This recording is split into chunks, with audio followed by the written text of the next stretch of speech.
Hello साथियों, मैं आप सब लोगों का अपने इस एजुकेशनल चैनल पे हार्दिक अभिनंदन करता हूं।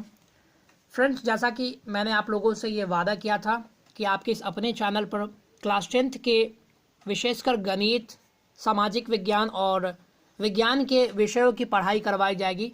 तो आज उसी कड़ी में मैं लेकर के आ चुका हूँ गणित का चैप्टर 1 से कंप्लीट सॉल्यूशन, जो मैं आप लोगों को बताने वाला हूँ। तो आप लोग वीडियो के अंत तक बने रहें, और अगर आप चैनल पर एक नए व्यूअर हैं तो हमारे चैनल को जरूर सब्सक्राइब कर लें, ताकि समय समय पर सभी प्रकार के इन्फॉर्मेटिव वीडियोस आपको मिलती रहे और आप इस चैनल के माध्यम से अपने क्लास 10th की कंप्लीट प्रिपरेशन कर सकते हैं। तो फ्रेंड्स, सबसे पहले बात कर ले गणित के बारे में। तो जैसा कि आप सबको मालूम है कि बिहार बोर्ड में, जैसा इसके प्रीवियस वीडियो में मैंने ये बताया था कि बिहार बोर्ड में अगर आप अच्छा अंक लाना चाहते हैं, आप 400 प्लस स्कोर करना चाहते हैं या टॉप करना चाहते हैं, तो आपका गणित पर अच्छे तरीके से कमांड होना चाहिए। तो आज हम लोग चैप्टर 1 को देखने वाले हैं। पहले समझने वाले हैं कि गणित में मुख्य रूप से हम लोगों को पढ़ना क्या है। तो ये मैं आप लोगों के बीच लेकर के आ चुका हूँ एनसीईआरटी क्लास 10th का पूरा बुक, जो मैं आप लोगों को दिखा रहा हूँ, जहां मैं आज के इस वीडियो में बात करूंगा चैप्टर 1 के बारे में। तो देख सकते हैं, पहला इसमें मुख्य रूप से गणित में 15 चैप्टर्स पढ़ने हैं, और एक एक चैप्टर जो है आपके परीक्षा के दृष्टि से काफी ज्यादा महत्व रखता है। तो आज के इस वीडियो में हम लोग पहले चैप्टर के पहले एक्सरसाइज को देखने वाले हैं, और इसको प्रश्नों को सॉल्व करने का प्रोसेस आप लोगों को बताने वाले हैं। तो चलिए फ्रेंड्स, बढ़ते हैं अपने इस एक्सरसाइज की तरफ। तो साथियों, ये है आपका पहला चैप्टर, जिस चैप्टर में आपको मुख्य रूप से पढ़ना है यूक्लिड विभाजन एल्गोरिथ्म के बारे में।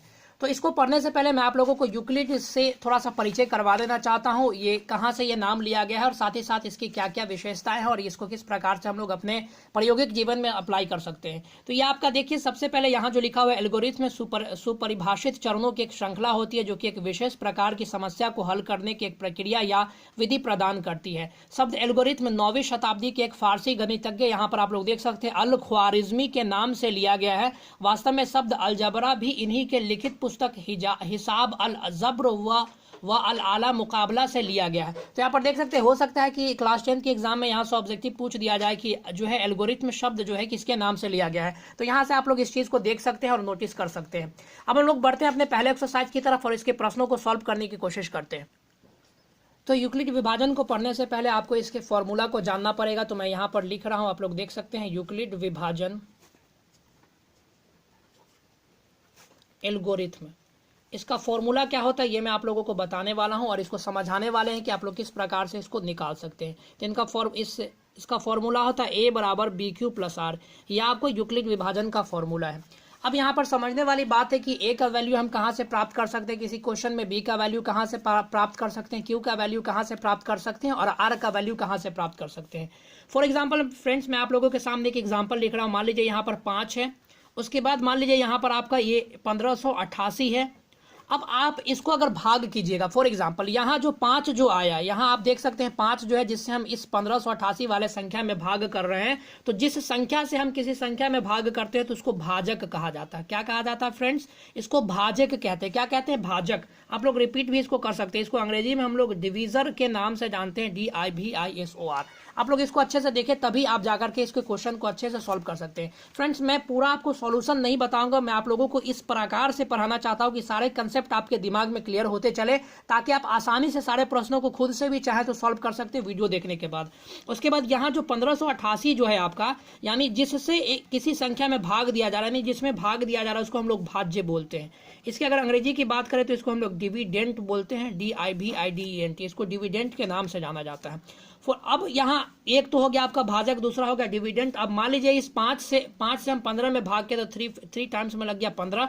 और यहाँ पर जो संख्या जो आपका आएगा, यहाँ पर जो कुछ भी इसका भागफल निकल करके आएगा, यहाँ पर जो कुछ भी निकल करके आएगा, इसको हम लोग भागफल के नाम से जानते हैं। फ्रेंड्स, आप लोग रिपीट कर सकते हैं, इसको हम लोग भागफल के नाम से जानते हैं, और इसी को हम लोग अंग्रेजी में क्यूटिएंट के नाम से जानते हैं, यानी भागफल। आप देख सकते हैं, इसको हम लोग भागफल कहते हैं। वहीं नीचे अगर कुछ संख्या बच जाता है भाग करने के बाद, देखिएगा कोई संख्या पूरे तरीके से नहीं कटता है, जो बच जाता है उसको हम लोग शेषफल कहते हैं। उसको हम लोग शेषफल के नाम से जाते हैं। जैसे अगर आप इसको भाग कीजिएगा तो यहाँ पर आपका लास्ट में 3 बच जाएगा, तो इसका आपका क्या हो जाएगा? 3 शेषफल आ जाएगा। अब उम्मीद करते हैं कि आपको ये पूरा कंसेप्ट समझ में आ गया होगा। अगर ये कंसेप्ट समझ में आ गया तो आप लोग आसानी से इन प्रश्नों को सॉल्व कर सकते हैं। तो चलिए फ्रेंड्स, हम अपने पहले क्वेश्चन की ओर आते हैं, अपने एक्सरसाइज 1.1 के पहले नंबर क्वेश्चन के एक नंबर वाले प्रश्न को, जिसमें आप लोग देख सकते हैं 135 एवं 225। तो सबसे पहले क्या करना है फ्रेंड्स, यूक्लिड विभाजन एल्गोरिथम में बनाने से पहले आपको क्या करना होगा, इन दोनों प्रश्नों को मानना पड़ेगा, इन दोनों प्रश्नों को समझना पड़ेगा। इसमें सबसे बड़ी संख्या कौन है फ्रेंड्स, जो संख्या बड़ी होंगी, ध्यान से समझिए, जो संख्या बड़ी होंगी पहले हमको क्या करना है, लिख लेना है माना। जो संख्या इसमें बड़ी होगी उसको हम लोगों को ए मान लेना है। तो देखिए इसमें इसमें बड़ी संख्या क्या है, 135 और 225 में बड़ी 225 है, इसको हम लोग ए मान लेंगे। और जो संख्या छोटी होगी इसको हम लोगों को बी मान लेना है। तो यहाँ पर 135 छोटी है इसलिए हमने इनको बी मान लिया।